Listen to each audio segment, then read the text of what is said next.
반갑습니다, 여러분. 자, 이번 시간에 저희는요, 여러분들, 우리 7월 달에 재경관리사 시험이 있었습니다. 여러분들 응시하신 분들도 있겠고, 사실 이 강의를 들으시는 분들은 앞으로 9월 달, 11월 달 시험을 준비하시는 분들이겠죠. 자, 우리가 재경관리사 7월 달에는 도대체 어떤 문제가 나왔는지, 사실 기출문제가 공개가 된다면 우리가 이 강의를 들을 필요가 없었을 거예요. 그런데 다들 잘 아시는 것처럼 재경관리사는 1년에 딱 한 번만 공개 문제로 우리가 이런 수준의 문제를 냅니다 라고만 알려주지 막상 매 회차마다 어떤 문제가 출제가 되었는지 기출문제도 없고 사실 그 문제들에 대한 정답이나 해설을 알 수가 없죠. 자, 그래서 제가 직접 비록 합격은 하였으나 가서 시험을 다시 보기 시작했습니다. 자, 그래서 이제 올해 내내 작년부터 시작해서 계속해서 재경관리사 시험을 보고 있는데요. 사실 시험을 보는 것도 굉장히 귀찮기도 한데 그래도 여러분들이 이 강의를 기다리시고 또 이 내용을 토대로 쓴 교재도 기다리고 계시기 때문에 계속해서 시험을 저는 응시하고 있습니다. 자, 이 강의를 들어가기 전에 앞서서 여러분들 혹시라도 나는 아직 재경관리사 기본 이론서도 마스터하지 않았다 라고 하신다면 저는 조금 이 강의는 남겨두세요 라고 하고 싶어요.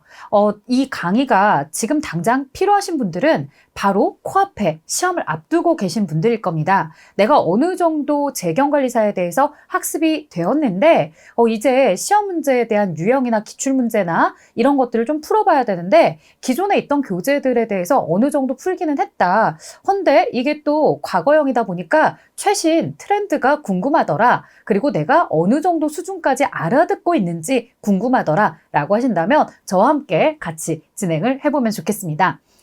저도 최대한 40문항에 대해서 세무회계를 풀고 기억해 오려고 하는데요. 잘 아시는 것처럼 우리가 사실 답 하나 이렇게 문항 번호마다 답을 적어오는 것도 쉽지 않으니까 제가 이 내용들 40문항을 기억해내는 게 그리 썩 쉬운 일들은 아니었어요. 그래서 중간중간에 기억이 나지 않은 것들은 임의의 숫자를 넣어서 이런 내용들을 물어보고 있습니다. 라고 제가 설명을 드리도록 할게요. 자, 그러면 본격적으로 들어가 보도록 할게요. 국세기본법과 법인세법, 즉 전체 40문항의 세무회계 중에 앞쪽에 배열이 되어 있죠. 배치가 되어 있는데 이 국세기본법, 법인세법 대략 한 20문항 정도 됩니다. 자, 이제 시험을 보러 갔을 때요. 여담 하나 하자면 제가 근처에 서울에서 시험을 보려고 하는데 시험장이 정말 첫날 저녁에 접수하러 들어갔거든요. 근데 제가 봐야 되는 시험장은 마감이 됐더라고요. 늘상 하고 있었던 오남중학교 이쪽은 이제 시험을 더 이상 응시하지 못하게 되었고요. 시험장이 없어졌고 그래서 나머지 시험장을 보았는데 딱히 저희 집과 가까운 시험장이 없어서 이번엔 어쩔 수 없이 경기도 쪽에서 보고 왔습니다. 근데 시험 보기는 너무 좋았어요. 이 차량이 여러분들 보일지 모르지만 주차하기도 굉장히 수월했습니다. 그래서 주차비 지원 안 해요 라고 했는데 아예 그날은 이제 휴일이니까 개방을 하고서 편하게 주차하고서 시험도 보러 갈 수 있게끔 이렇게 되어 있더라고요. 자, 그래서 시험장 들어가서 이제 시험 준비하고 있었습니다. 제일 첫 번째 이제 41번이죠. 사실 이제 저는 편의상 1번이라고 가지고 왔지만 여러분들이 시험을 보실 때는 41번 문항일 겁니다. 자, 다음 중 조세의 분류에 대한 연결이 올바르지 않은 것. 사실 이거는 저희가 적중 예상 문제를 풀 때에도 초반부에 늘상 나오는 내용입니다. 그래서 여러분들이 너무 잘 알고 계셨을 텐데 적중 예상 문제 8페이지에 4번 문제와 유사하고요. 이 대략적으로 제가 답을 좀 가지고 왔습니다. 이건 이제 여러분들 내년도 책을 만들 때 제가 어느 정도 복원을 한 건데요. 복원하면서 보기 3번 문항이 이제 틀렸었다라는 걸 알게 된 거죠. 자, 과세 물건의 측정 단위에 따라서 뭐 종가세와 종량세로 나눕니다. 라고 하면서 주세, 주정의 하남, 인지세, 단순 정액세율인 경우 이렇게 이제 보기가 나왔는데 올바르지 않은 것이었기 때문에 얘가 틀렸다라고 답을 체크했어야 되죠. 자, 과세 물건의 측정 단위에 대해서 이렇게 이야기할 때요. 주세 중에 주정은 인지세와 함께 종량세에 해당하는 겁니다. 주세 중에서 주정을 제외한 부분이 종가세에 해당하는 겁니다. 라고 이야기를 하는 거죠. 그러니까 한마디로 주세 주정의 하남이라고 하는 것은 이 아래쪽에 양에 따라 세금을 과세한다라고 하는 이 종량세에 들어간다는 거죠. 물건의 술에 대해서 술을 만들 때 들어가는 원료인 주정과 같은 경우에는 어느 정도 원료가 투입이 되었는지 그 양에 따라 세금을 부과하겠다라는 겁니다. 자, 보통 이제 과세표준 금액을 가지고서 가액을 가지고서 우리가 세금을 부과하는데 이렇게 이제 양으로 과세되는 경우도 있더라는 거죠. 자, 그래서 이 종가세냐 종량세냐 그 두 가지를 과세 물건의 측정 단위에 따라 가격이다, 양이다. 물론 이것도 중요한 내용이겠지만 재경관리사는 그 옆쪽에 나와 있는 세금의 종류를 잘 연결하고 있는지가 굉장히 중요하니까요. 여러분들 주의해 주셔야 되겠습니다. 자, 그 다음 두 번째는요. 국세기본법 국세부가 원칙에 대한 사례이다라고 하면서 사례가 쭉 나열이 되어 있어요. 그리고서 그 국세부가 원칙에 대해서 어떤 원칙을 설명하는 거냐 이런 내용입니다. 자, 이것도 이제 적중 예상 문제에서 워낙 유사한 문제들이 많았기 때문에 어렵지 않게 여러분들이 잘 찾으셨을 건데요. 주로 이렇게 어떤 사례들을 가지고서 우리에게 시험 문제를 내실 때 보통 실질과세 원칙에 대한 사례를 굉장히 많이 내죠. 그래서 우리의 이 명의자는 누구이며 실질적 소유자가 누구다라고 한다면 이 명의자에 대해서 과세를 하는 것이 아니라 실질 소유자에 대해서 과세를 하자. 이런 것도 이제 실질과세 원칙으로서 사례나 신문 기사글로 나오기가 굉장히 좋습니다. 자, 형식이나 외관에 불구하고 실질에 따라 과세한다는 실질과세 원칙의 사례다라고 해서 이제 관련된 문제 해설을 제가 가지고 왔습니다. 해설은 제가 단 거예요, 여러분들. 해설은 문제를 만들면서 이 문제 복원하면서 해설 이렇게 해야지라고 쓴 겁니다.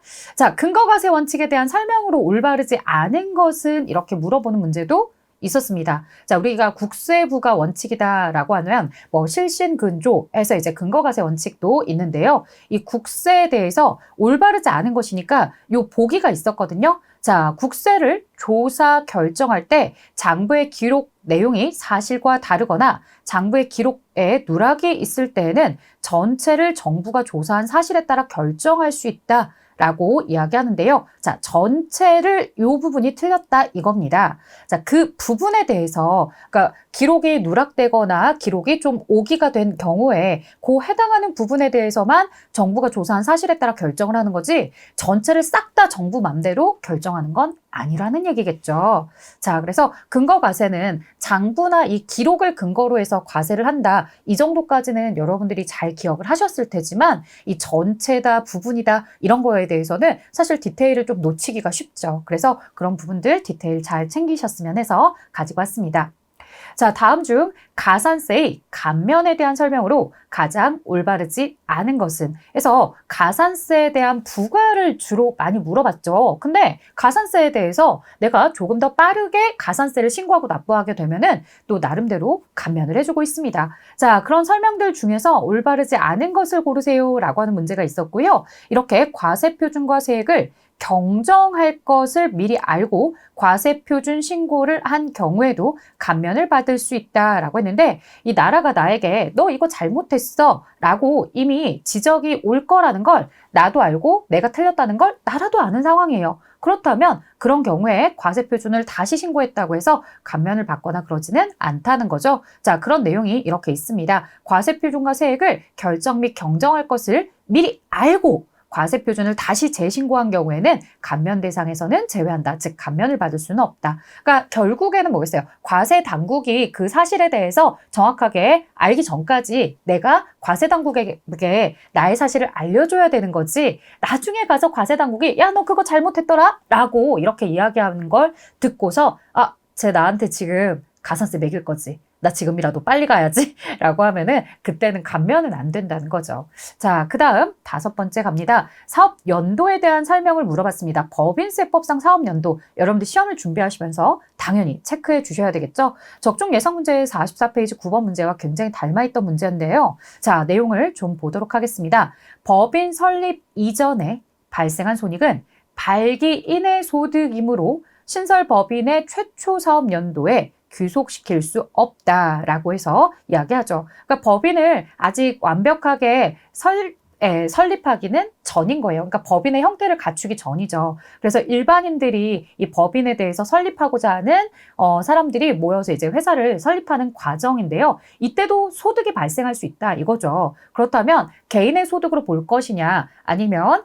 법인의 소득으로 볼 것이냐라고 했을 때 이 문장 귀속시킬 수 없다. 즉 법인의 최초 사업연도에 귀속시킬 수 없다라고 해서 틀린 문장으로 제가 가지고 온 거죠. 그러면 신설 법인의 최초 사업연도에 귀속시킬 수 있다라고 하는 내용을 알고 계셔야 됩니다. 자, 최초 사업연도에 개시일 전에 생긴 손익을 사실상 그 법인에 귀속시킨 것이 있는 경우 조세 포탈의 우려가 없을 때에는 최초 사업연도 기간이 1년을 초과하지 않는 범위 내에서 이를 당해 법인의 최초 사업연도 손익에 산입할 수 있다. 자, 그래서 법인세법의 기본적인 사업연도는 1년을 넘어가면 안 되니까요. 이렇게 1년을 초과하지 않는 범위 내에서 법인의 최초 사업연도 손익에 넣을 수 있다. 개인의 소득이 아닌 법인의 소득으로 이렇게 볼 수 있다는 거죠.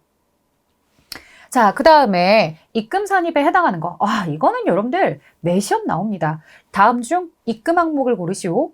다음 중 손금 항목을 고르시오. 이렇게 나오기도 하고요. 다음 중 입금 불산입 항목이 아닌 것을 고르시오. 그럼 입금 항목을 고르라는 얘기겠죠. 다음 중 송금 불산입 항목이 아닌 것을 고르시오. 송금 산입 항목을 고르라는 얘기겠죠. 이런 경우들을 계속해서 시험 문제에 출제하고 있기 때문에 여러분들 이 부분은 반드시 체크하고 가시는 게 좋습니다. 자, 제가 시험을 봤을 때 나왔던 입금 산입에 해당하는 금액을 고르라고 했을 때, 구하라고 했을 때 나왔던 내용은요. 채무 면제이익이 등장을 했었고요. 그 다음 제품을 매출하고 나서 받은 수령한 가격.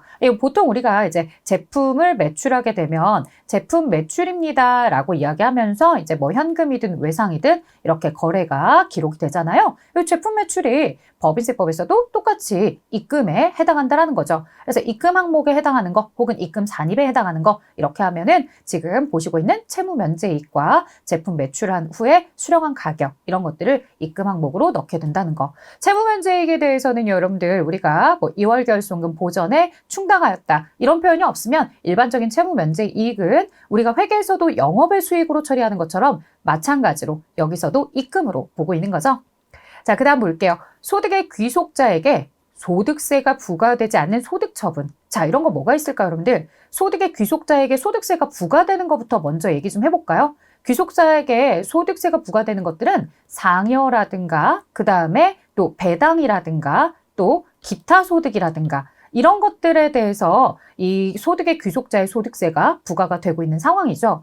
자, 그러면 이 부과되지 않는 소득 처분과 관련해서는 뭐가 있더라는 거예요? 유보. 유보는 회사 내부의 순자산의 증가 감소에 따른 그 차이에 따라서 우리가 잠시 밸런스 차이가 나는 것을 유보라고 하죠. 그래서 반드시 이 반대적인 차이가 나는 시점에 유보를 추인하다. 이렇게 이제 얘기를 하죠. 유보는 회사 내부에 있는 상황이기 때문에 이것을 외부에 있는 사람들에게 소득세를 추가적으로 과세하거나 그러지는 않는다더라.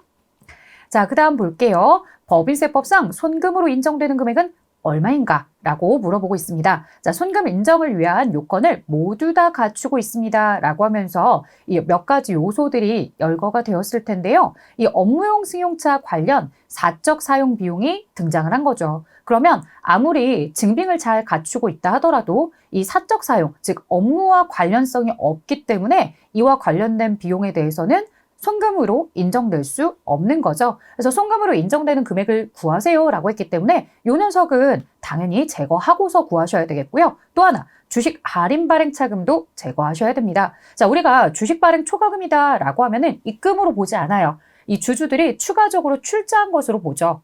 반대로 주식 할인 발행 차금도 손금으로 보지 않아요. 이 내용은 주주들에게 내가 출자금을 추가적으로 더 반환한 거구나. 출자금의 반환이지 회사의 순자산의 감소는 아니구나. 이렇게 이야기가 되어야 합니다. 자, 그래서 우리가 입금, 송금 따질 때 뭐 순자산의 증가는 입금이다, 순자산의 감소는 송금이다 라고 했지만 이거 외에도 또 예외적으로 출자금에 대해서는 입금으로 보지 않는다, 출자금의 반환에 대해서는 송금으로 보지 않는다. 이것도 굉장히 중요한 내용이기 때문에 주식 할인 발행 차금이 송금 불산입이다 라고 하는 것도 같이 기억을 해주셔야 되는 항목인 거죠. 자, 그래서 이 나열된 여러 가지 내용들 중에서 업무용 승용차 관련 사적 비용 제외하시고 주식 할인 발행 차금 제외하고 나면은 뭐가 나오냐면 사용자가 직원을 위해서 내주는 건강보험료. 우리 회계 처리할 때 복리후생비라고 처리하잖아요. 자, 그 다음에 임직원을 위해서 회사가 운영하는 직장 어린이집 운영비용. 이런 것들 모두 다 회사가 복리후생비라는 비용으로 처리할 수 있는 항목들이죠. 그래서 복리후생비라고 처리할 수 있는 항목이며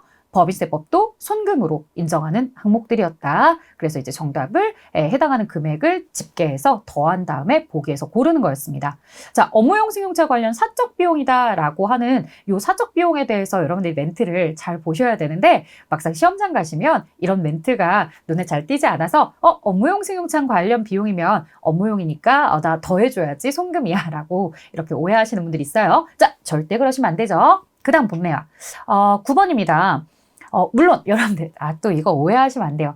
나 시험 보고 왔는데 내가 진짜 정확하게 9번은 기억하는데 그 문제 아닌데요 라고 하시면 저도 할 말 없어요. 제가요 20문항을 복원한다고 했을 때 이 문항 번호를 가급적이면 같이 기억을 하려고 했어요. 순서대로. 근데 기억이 도저히 제가 그 정도까지는 천재는 아닌가 봐요. 그래서 문항 번호는 바뀔 수 있어요. 근데 제 편의상 이렇게 넘버링을 가지고 온 거죠. 9번째 문제입니다. 자, 다음은 주식회사 1타의 손익계산서 자료 일부이다. 물론 여기는 주식회사 3일이다 라고 나왔었겠죠. 시험이니까. 자, 1타의 손익계산서 자료 일부입니다. 그래서 자료를 이용해서 22기에 각 3년도 소득금액을 고르세요 라고 했는데 자, 여러분들 각 3년도 소득금액은 기본적으로 법인세 차감 전 순이익에다가 플러스 입금산입, 송금불산입, 마이너스 송금산입, 입금불산입 차감하신 다음에 나오는 게 각 사업년도 소득금액이죠. 자, 만약 이 자료 안에 여러분들을 혼동시키기 위해서 2월 결손금이 등장을 한다. 그러면 빠르게 X시키세요. 2월 결손금은 각 사업년도 소득금액 이후에 이, 비, 소 자감해서 과세 표준을 구하라고 할 때 필요한 거지 2월 결손금은 필요하지 않는 거죠. 자, 그럼 볼게요. 이 각 3년도 소득금액 계산하세요 라고 했을 때 법인세 차감 전 순이익이 있더라. 이걸 가지고서 이제 하나씩 보면 매출액에는 매출액 1,000만 원과 매출원가 800만 원이 누락이 되어 있네요. 자, 그러면 여러분들 매출액은 수익으로 가야 되니까 입금 쪽에 1,000만 원 입금 산입 하셔야 되겠고요. 매출원가는 비용 쪽, 손금 쪽에 손금 산입 하셔야 되겠죠. 자, 세법상 매출액이 아닌 금액 500만 원이 포함이 되어 있대요. 그러면 지금 현재 법인세 차감 전 순이익이 요 녀석 때문에 증가된 상태일 텐데 이거는 세법상 매출액이 아니니까 제거를 하셔야 되겠죠. 매출을 줄이려면 입금 불산입을 해주셔야 됩니다. 자, 그 다음에 급여에는 임원에 대한 상여금 지급 규정을 초과한 금액이 있다라고 했을 때 임원은 안 되는데 종업원은 무한대로 가능하지만 임원은 한도가 있고 한도 초과가 되면 송금불산입 상여로 소득 처분해 주잖아요. 자, 그래서 요거 송금불산입으로 들어가 줘야 되겠죠. 자, 그래서 입금산입이나 송금불산입은 똑같은 가산조정. 자, 세금과 공과 개정에는 교통법규 위반으로 벌금 납부액 200만 원이 포함이 되어 있습니다. 라고 이야기하네요. 자, 세금과 공과라고 해서 모두 다 송금으로 인정받을 수 있는 건 아니더라. 이렇게 법을 위반해서 벌금을 납부하게 되었을 때는 손금불산입이다 라고 이야기하죠. 자, 이자 비용에는 손금불산입 때는 500만 원이 포함이 되어 있다 라고 했기 때문에 여러분들 이자 비용에서 송금 인정이 안 되면은 여기다가 500만 원의 손금불산입 가산 조정이 필요하겠죠. 자, 그러면 이렇게 입금산입, 손금불산입에 대한 가산 조정 금액을 쭉 집계를 해보면 여기가 얼마가 나올까요? 1,000만 원에 2,000, 3,200 그러면 1억 1,000만 원에다가 3,200 더하기 그 다음 3,200은 더하고 마이너스 800과 500이면 1,300이겠죠. 이렇게 더했을 때 129, 1억 2,900이 나오겠네요. 그래서 뒤에 보시면 이렇게 1억 2,900이 각 3년도 소득금액이다 라고 언급을 합니다. 자, 법인세 차감 전 순이익에다가 입금산입 더해주고요. 그 다음에 송금산입 차감해고요. 이런 식으로 가는 거죠. 그래서 입금산입이 어떻게 나왔는지, 송금산입은 또 어떻게 나왔는지 아래 자세히 설명이 되어 있습니다.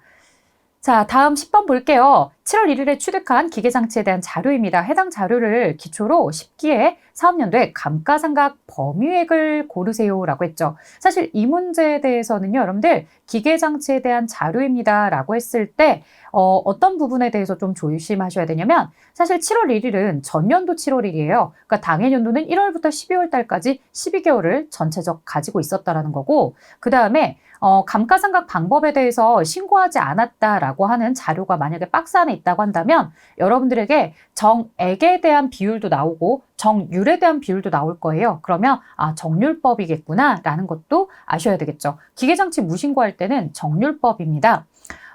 취득원가가 분명히 있었을 거고요. 그 다음에 전년도에 취득을 했기 때문에 전개 감가상각 누계액이 있었을 겁니다. 자, 그런데 여기 플러스 되는 금액이 생겼다는 건 뭘까요? 네모 박스 안에 이 1억 원에 대한 자료가 있었을 거라는 거죠. 그래서 취득가액에다가 감가상각 누계액을 빼고 이렇게 자본적 지출이 있으면 자본적 지출이 이제 더한 가격으로서 우리가 미상각잔액을 계산한 다음에 문제에서 제시되어 있는 정액법에 대한 상각률과 정률법에 대한 상각률 중에 정률법에 대한 상각률을 곱해서 이렇게 감가상각 범위액을 계산하는 문제입니다. 자, 11번. 대손금 및 대손충당금에 대한 설명이다. 올바르지 않은 설명으로 연결된 것. 자, 그러면 사실은 원래는 여러분들 올바른 설명을 고르세요라고 했었어요. 그래서 이제 기역, 니은, 디귿, 리을 중에서 지금 여기에 빠져있는 기역과 디귿이 올바른 설명이었겠죠. 자, 그런데 이제 저는 여러분들에게 이 두 가지만 가지고 왔기 때문에 올바르지 않은 설명을 고르세요라고 해서 이제 니은과 리을이 올바르지 않아요라고 설명해 보려고 합니다. 자, 니은은 왜 틀렸을까? 법인세법상 인정되는 대손충당금 설정 한도 금액은 대손의 실적률과 무관하게 대손 설정 대상 채권가액의 1%만 인정된다라고 하는데 여러분들 이거 틀렸죠? 대손의 실적률과 1% 중에서 맥스 더 큰 비율을 우리가 대손에 대해서 설정하는 한도로 보고 있습니다. 자, 그 다음에 리을번 대손충당금 설정 한도 미달액은 우리가 예를 들어서 한도가 100인데 지금 현재 회사가 손익계산서에 대손충당금이다라고 해서 재무상태표 쪽에 지금 현재 계상을 해놓은 대손충당금이 얼마냐라고 했을 때 70이라는 거예요. 자, 그러면 이 한도가 100인데 70만큼만 대손에 대해서 처리를 했다면 부족한 30에 대해서 내가 송금 산입할 수 있는 거냐? 이거 돼요, 안 돼요? 안 되죠, 여러분들. 대손은요, 이 결산 조정 사항입니다. 그렇기 때문에 이렇게 추가적인 송금 산입에 대한 조정을 할 수가 없죠. 그래서 이렇게 니은과 리을번이 틀렸다라고 대답을 딱 골라낼 줄 아셔야 됩니다. 자, 그 다음에 지급이자와 관련된 세무조정 후 소득 처분이 대표자 상여로 처분되는 것으로 올바른 것 이렇게 물어보고 있네요. 여러분들 지급이자에 대한 송금물산입 그러면 여러분들은 어떻게 기억하시고 있나요? 채비, 건업 이렇게 기억하고 계시죠? 자, 채권자와 비실명에 대해서는 지급하는 부분은 대표자 상여, 원천징수에 대해서는 뭐라고 처리하고 있더라? 예수급. 자, 이렇게 처리하고 있고 그 다음에 건설 중인 자산에 대해서는 아직 건설 중이다라고 한다면 송금불산입 유보 그 다음 업무와 무관한 지출에 대해서 요거 조심하셔야 되죠. 기타 사회 유출 이렇게 이야기가 됩니다. 그럼 대표자 상여로 처분되는 부분에 대해서는 어떻게 처리해야 되는지 아시겠죠? 디귿은 유보다라고 했으니 디귿은 요 건설 자금 이자에 대해서 나왔겠구나. 리을은 기타 사회 유출이에요 라고 한 거 보니까 업무 무관 자산과 관련해서 지급이자가 나갔구나. 그 다음에 이제 기역과 니은에 대해서는 원천징수액은 기타 사회 유출이에요 라고 한 거 보면 채권자 불분명 사채이자와 비실명에 대한 원천징수액이 기역과 니은번에 있었구나. 이렇게 이제 여러분들이 골라낼 줄 아셔야 되겠죠. 그래서 대표자 상여는 채권자 불분명, 비실명에 대한 이자 지급액이 상여다. 자, 제조업을 영위하는 주식회사 일타의 접대비 관련 자료이고요. 세무조정을 할 경우 손금불산입할 금액의 총 합계를 물어봤습니다. 자, 여러분들 재경관리사는요. 접대비에 대한 한도 계산도 하실 줄 아셔야 돼요. 그리고 한도 계산과 실질적인 접대비 지출액을 가지고서 한도 초과액도 정확하게 산출할 줄 아셔야 됩니다. 자, 자료는 가져오지 않았지만 여러분들이 접대비 계산하는 학습을 하실 때 어떤 내용으로 나왔을지 가늠을 잡으셔야 되니까 가지고 오면요. 이 접대비에 대해서 지출액이 1억 8,600이 나왔는데 사실은 이 1억 8,600이 전체는 아니었습니다. 2억 원이었었는데요. 왜 1억 8,600이 되었냐면 증빙을 제대로 갖추지 않아서 송금불산입으로 곧바로 부인된 금액이 있는 거죠. 그래서 전체 2억 원 중에 증빙이 없는 지출을 제외하고 나머지 1억 8,600을 가지고서 접대비 한도에 따라 한도 초과인지 이걸 계산하러 가는 겁니다. 그럼 이제 한도에 대해서 보면은 중소기업이 아니다라고 이야기가 문제 자료가 제시가 된다면 1,200. 1년에 1월부터 12월 달까지니까 굳이 12분의 12를 계산하진 않았어요. 1200, 그 다음에 이제 8200의 수익금액 기준의 한도가 들어오는데 이 8200은 수익금액과 관련해서 지금 이 회사 보니까 100억 원에 250억 원, 즉 다시 말해 일반 수익 금액이 350억 원이겠고 나머지 100억 원은 특수관계와 관련된 수익 금액이겠죠. 그래서 이제 따로따로 놓고서 100억까지는 0.3%, 100억을 초과하면 0.2%, 그리고 100억을 초과한 나머지에 대해서도 똑같이 0.2%인데 특수관계와 관련된 부분에 대해서는 특정 수익금과 관련된 내용에 대해서는 이 한도를 10%만, 그래서 여기 0.2%에 다시 한번 10%를 계산한 금액만 수익금액 기준으로 들어갈 수 있다는 거죠.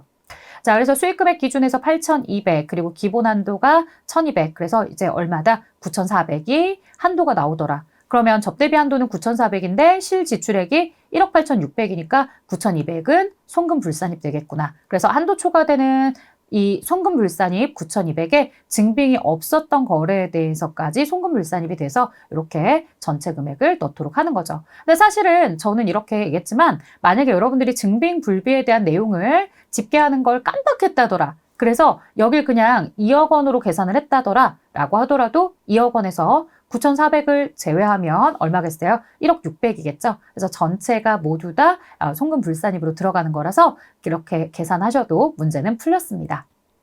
자, 기부금의 분류가 다른 하나를 고르세요 라고 해서 이제 법정, 지정, 비지정 이런 기부금의 종류들이 있죠. 자, 이거 볼게요. 평생교육시설의 장이 추천하는 개인에게 교육비, 연구비 또는 장학금으로 지출하는 경우. 자, 교육시설, 뭔가 학교, 그 다음에 이제 교육비, 연구비, 장학금이 나와요. 제가 이거 얘기할 때 본교재에서 교연시장이에요 라고 이렇게 얘기하거든요. 교육비, 연구비, 시설비, 그 다음에 장학금. 이걸 가지고 이제 저는 교연시장 이렇게 기억을 했었는데요. 이 교연시장에 대한 내용을 가지고서 우리가 법정기부금이다라고 하려면 특정 개인이 아니라 학교 전체의 교육비, 학교 전체의 연구비 이렇게 내야 되는 거예요. 그렇기 때문에 특정 개인에게 지급하는 걸 법정기부금으로 볼 수는 없으니까 다른 하나를 고르세요라고 했을 때 다른 보기들은 모두 다 법정기부금이었구나. 얘만 개인한테 주는 거였기 때문에 개인에게 지급한 것은 지정기부금에 해당하는 거구나. 이렇게 구분할 줄 아셔야 되는 거죠.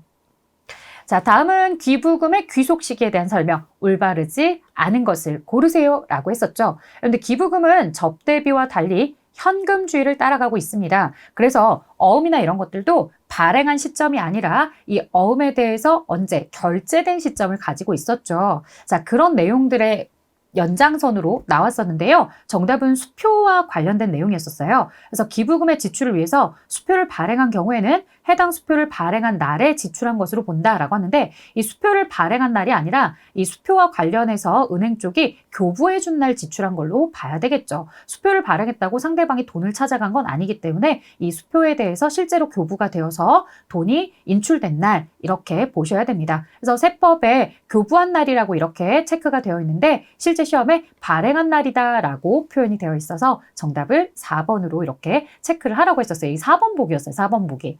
자, 그 다음에 계속해서 보도록 할게요. 일탈 외국납부세액공제를 구하면 얼마입니까? 라고 물어보고 있네요. 자, 외국납부세액공제에 대한 문제가 또 잊을만하니 다시 한번 나왔습니다. 본 교재에 대한 예제 문제라든가 또 우리가 문제, 적중 예상 문제에서는 당연히 나왔던 문제인데 최근에 제가 시험을 보러 가면서는 얘들이 눈에 띄지 않았어요. 그래서 안 나오나? 괜히 책에 실었나? 라고 했는데 그럴 리가요. 그쵸? 나왔다는 거죠. 자, 그러면 다시 한번 오랜만에 기억을 되살려서 과세표준이라는 게 나와요. 이 4억 5천이고요. 그 다음에 이제 과세표준에 포함된 국외 원천 소득이 나와요. 그러면 전체 국내 국외 소득을 우리가 다 합쳤을 때는 4억 5천이지만 이 4억 5천 중에 외국에서 벌어들인 소득의 비율이 이렇게 됐다라는 거죠. 자, 그러면 지금 대략적으로 계산을 해보면 한 3분의 1 정도 돼요. 그쵸? 그 내용에 대해서 요 산출세액도 그렇다면 이 전체 중에 외국에 대한 국외 원천 소득이 차지하는 비율만큼 산출세액 중에서도 이 3분의 1에 해당하는 2천만 원이 해당 사항이 아니겠냐. 그래서 내가 이렇게 6천만 원의 산출세액이 있지만 이 산출세액이 외국에 대한 소득에 대한 산출세액도 있고 국내 사업에 대한 산출세액에 대해서도 있을 거 아니냐. 그럼 외국에 대한 소득이 차지하는 비율만큼 산출세액을 계산해 보니까 2천만 원이더라. 그러면 이 외국 납부세액도 있는데 외국에 실질적으로 납부한 세액이 3천이다. 근데 내가 2천만 원에 지금 산출세액, 국내 산출세액이 해당 사항이 있더라. 그럼 이들 둘을 가지고서 우리가 둘 중에 어떤 금액, 더 적은 금액이 외국 납부세액 공제로 내가 공제를 받을 수 있는 돈이라는 거예요. 내가 외국 납부세액에 대해서 다 납부했다고 다 공제가 되는 게 아니라 산출세액 비율, 내가 국내 소득에 대한 국내 소득과 같이 집계를 했을 때 전체적으로 나온 그 산출세액에 대한 내용을 가지고서 전체 과표 중에 외국에 대한 소득이 차지하는 과표만큼의 비율을 그 외국 납부세액에 대한 산출세액으로 보셔야 됩니다. 자, 그 다음 17번입니다. 재경팀 직원들의 대화입니다. 자본적 지출, 수익적 지출을 고르는 거였고요. 이 문제 같은 경우는 이제 유지 보수를 위해서 지출을 했다라고 하고요. 해당 지출로 내용 연수가 증가하지 않는다라고 다시 한번 쐐기를 박아주죠. 그렇게 되면은 얘는 자본적 지출이 아니라 현 상태를 유지하는 보수하는 지출이니까 수익적 지출이다라고 이야기가 되어야 되겠습니다. 자, 그 다음에 이기 건물에 관련된 세무자료 각 사업연도 소득금액을 계산한 것으로 올바른 것은 이렇게 물어보는 문제였습니다. 그래서 건물은 특수관계인으로부터 구매했으며 건물의 시가가 1억 원인데 회사 장부가액 건물 가격을 2억 원으로 기록했다라고 했을 때 고가로 양수한 경우입니다. 여러분들 근데 조심하셔야 될 게 뭐냐면요. 이 고가 양수와 관련해서는 세무 조정이 두 가지가 나옵니다. 하나는 손금 산입에 대한 조정도 있고요. 또 하나는 손금 불산입에 대한 조정도 들어가야 됩니다. 자, 일단 회사가 1억짜리를 2억 원에 주고 샀으니까 그 비싸게 준 차액에 대해서 회사가 손해봤구나 라고 하면서 그렇다고 해서 실질적 순자산의 감소가 회사의 비용은 아니기 때문에 손금 불산입이다 라는 조정이 다시 한번 필요한 거겠죠. 자, 그런 내용들을 우리가 고려를 해봤을 때 이 제일 첫 번째 고가 양수와 관련해서 여기서 나오는 차이와는 뭐가 없더라. 각 사업연도 소득금액에 영향을 주는 것은 없더라. 왜냐? 손금 산입으로 차감 조정도 하겠지만 손금 불산입으로 가산 조정을 하기 때문에 같은 금액을 마이너스했다가 플러스하게 되면 그 부분에 대해서는 소득금액 각 사업연도 소득에 대해서 영향을 주는 건 없겠죠. 다만 이제 여기서 보시다시피 감가상각과 관련해서는 문제가 될 것이다. 회사가 2억 원에 구매를 했다라고 해서 장부에 2억 원을 넣었을 때 감가상각은 이 500만 원이지만 실질적 세법에서 인정하는 자산의 가치는 1억 원이기 때문에 250까지만 감가상각을 인정하고 있더라. 따라서 한도 초과에 대해서 이렇게 처리를 하고 나면 당기순이익에다가 감가상각 한도 초과 손금 불산입해서 넣었을 때 각 사업연도 소득금액이 정확하게 산출이 된다는 거죠. 그래서 이런 내용들 20년으로 신고했으며 500만 원을 정액법으로 했다라고 이야기하고 있고요. 그 다음에 요 연도 당해년도 7월 1일에 취득했다. 언제 취득했는지도 주의를 하셔야 되는 거죠. 자, 그 다음 19번은요. 손익의 귀속 시기, 자산의 평가에 대한 설명으로 올바르지 않은 것 이런 걸 물어보기도 하더라고요. 그래서 재고자산을 평가했을 때 무신고한 경우 총평균법을 적용한다라고 했는데 올바르지 않은 문장이라고 했으니까 이 문장은 당연히 틀렸다라고 대답을 해주셔야 되겠죠. 우리 재고자산 평가 방법에 대해서 무신고하게 되면 선입선출법 방식으로 진행을 하게 됩니다. 자, 마지막 20번은요. 부당행 계산 부인에 대한 설명이었었어요. 그래서 이 문제는 제가 가지고 오고 싶었는데 진짜 머릿속을 아무리 기억하려고 해도 부당행 계산 부인이라는 키워드만 생각이 나고 전혀 보기가 진짜 이렇게까지 기억이 안 날 수 있을까? 나 시험 본 거 맞나 싶을 정도로 보기가 하나도 기억이 안 났어요. 여러분들 부당행 계산 부인은 매회 시험에 나오고 있기 때문에 또 저희가 놓칠 수는 없겠죠. 그래서 정리 잘 해보셨으면 좋겠고요. 자, 저는 이제 법인세법은 여기까지 진행을 하려고 합니다. 다음 강에서 소득세, 그 다음 이제 또 부가가치세 이런 내용들 순차적으로 진행을 해드릴 테니까요. 강의 끝까지 또 시청해 주셨으면 좋겠습니다. 자, 저는 여기까지 진행할게요. 여러분들 안녕!